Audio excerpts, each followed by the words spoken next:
朋友是一个坚韧不拔的纪录片。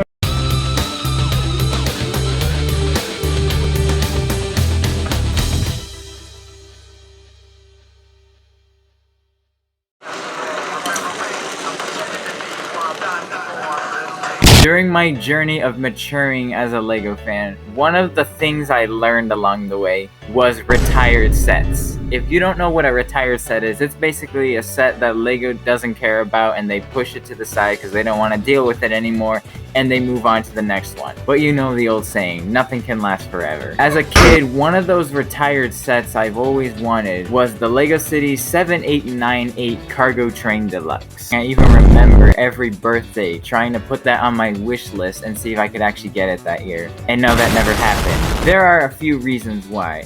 First of all, this thing came out in 2006 and its original retail price was $150 according to Brick Economy. And today, if you're lucky, you're going to be finding one brand new for at least $600 to $550.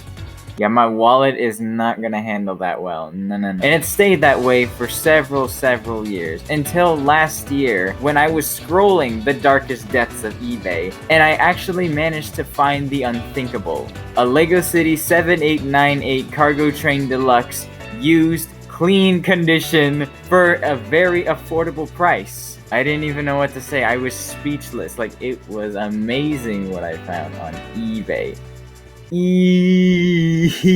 So of course the first thing I had to do was actually buy it, and a couple days later it arrived. So now that it's here in my collection, I think we should take some time to go back and take a look at this long anticipated piece of LEGO City treasure. To start off with the contents of the set, we got the locomotive, a red hopper car, a rail crane, a flatbed with a car, a van, a forklift, a truck, 3 pieces of flatbed cargo, 8 pieces of straight track, 2 switchers, 20 curve tracks, a rail crossing, a remote control, and 5 minifigures. Now that those are out of the way, let's actually get into the review. Starting off with the locomotive. First of all, look at how green it is. This locomotive in particular has opening doors, a roof that opens to reveal the interior, which is basically just the cabs. You got a seat and a console. That's really it. When powered with the remote, it works just like every other locomotive that LEGO City has made. Buttons to make it go reverse and backwards. Wait, what? Backwards and forwards. And also a button to make it stop. To actually turn the battery on, there's this tiny little button on the side. It's pretty hard to see, but it's right there. Once that's turned on, then you actually get the power working, which runs with 6 AA batteries. Now, what makes this locomotive different from other ones are 2 things. One, this thing has lights. Even though others have capability of putting lights, LEGO doesn't put in them, but for this time they actually did. Another one is that the remote makes the sound of a train horn. Moving on is the hopper, and the sides just open and they reveal the dirt or rocks, whatever you decide to put in it. On the sides of it, it comes with a shovel and a broom. Just your simple basic rolling stock that you can never have too many of. Sadly, this set only comes with 1. Next up is the rail crane, which, as a kid, was the main reason why I wanted this, because I wanted to have some sort of way to recover trains whenever they derail.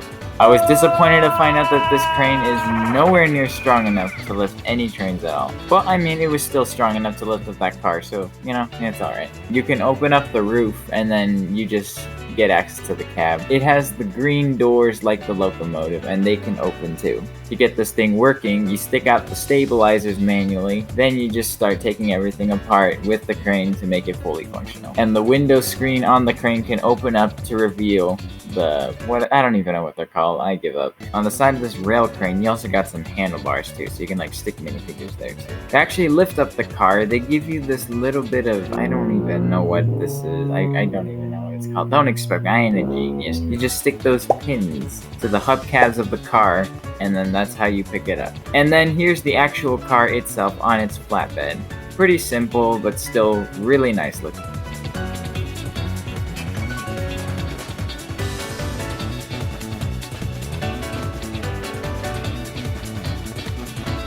To finish up the cast of rolling stock, we got this van. And just like the hopper car, it's sported a really nice red. Each side it has doors that open up to reveal the interior, which is basically just space to hold cargo in. This set comes with 3 pieces of cargo that you can put into the van. I recommend just putting one at a time. To actually put them into the van, we get this really snazzy looking forklift, which in my opinion is probably one of my most favorite forklifts LEGO City's ever made. I mean, look at the tires. They're big. Not just the tires and just like the very different look that this forklift has, but also the fact that the actual, I don't know, what are they? This thing that they actually use to pick up the flatbeds, it uses a spring instead of the rubber bands that the forklifts today use. I think the spring works so much better than the rubber bands because there isn't that much friction when you're pushing down. From rail transportation to road transportation, here we got the infamous truck. You can fit 2 flatbeds in the bed of the truck, and the bed even tips down like a dump truck, so you could just slide the pallets out. When you remove the roof, you just get access to the interior, which just has a simple steering wheel.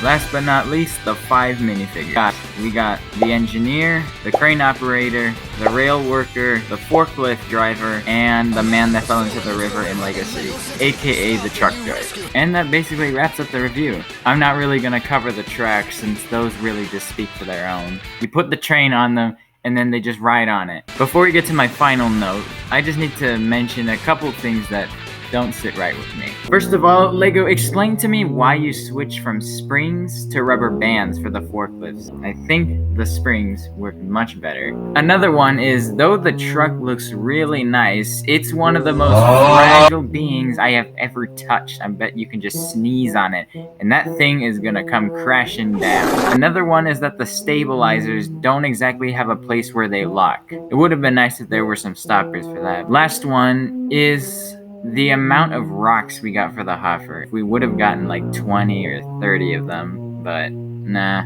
they had to give us 10. I understand this for like piece count and keeping the price as low as possible, but Wait, before I forget, there are actually 7 instructions as well. I forgot to put that in for the contents, and I just remembered. I don't even know why it took so long to actually get this set. Ever since childhood, I've waited for this thing. But I guess it's better to have it now than not have it at all. It definitely is a piece of LEGO City treasure. One of the best cargo trains LEGO City's ever made. And yeah, that's really it.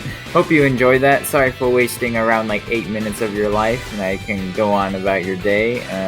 What else did I want to say? Oh yeah, welcome to Veggie Bricks, a brand new channel that I'm gonna be reviewing more of my LEGO side of life. I'll more be doing like showcasing of customs. I just wanted to show this set because it's a really special one. And yeah, look forward to more videos. Like the video if you liked it, subscribe if you wanna, hit that notification bell so you don't miss future uploads, and I'm out of here. Thanks for watching, and I'll see you guys next time.